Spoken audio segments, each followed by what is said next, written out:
All right, there was the address from the President of the United States, the right message for now. And that's a really important qualification. Look, I'll leave it to the pundits to break down the speech and the language and his delivery. None of that really matters to me because the considerations here are way bigger than the politics of style. For now, his message is sound. Give Ukraine what it needs. Give Israel what it needs. But what happens if more people get involved in the region? And, you know, you only have to look back one iteration.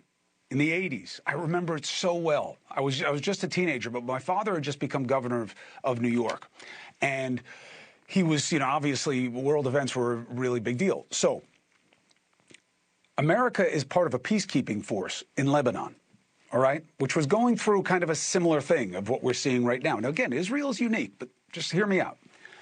So first, they hit the embassy, suicide bomber, okay? And they kill over a dozen Americans and a bunch of other people. Dozens of people die.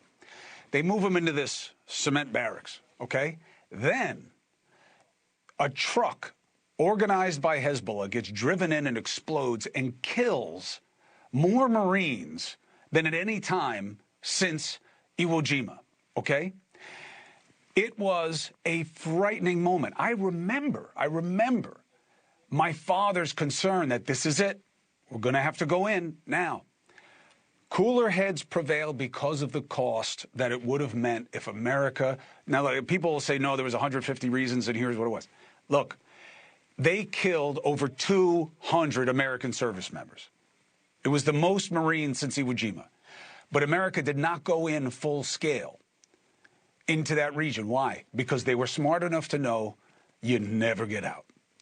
And that is an important lesson. So the one thing I want you to keep focused is the president said a lot of the right things tonight. It's good that he's talking to a boss. I don't understand how you can make the case for a two-state solution until you have a second state. Palestine is under the grip of a terrorist organization, actually a composite of terrorist organizations, not just Hamas. There's like 4 or 5 brother and sister groups there.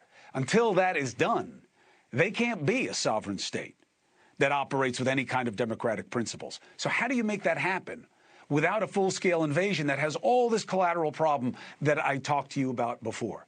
That's the challenge. The only other thing that I think should be noted, you want to spend the money on this, fine, because you believe it's an investment in our safety. The idea that it drums up the arsenal of democracy, you know, the military establishment here in America, we got to find ways to make our economy work in a way that where we're not just making shells and weapons. We got to be able to do better than that in an information economy than to justify spending the money. You want to spend the money to help the Middle East and keep it stable, to keep NATO intact, great. But the idea that it's going to juice our economy, we got to be able to do better than that. These are the points that I took away from it, okay? It was the right message for now.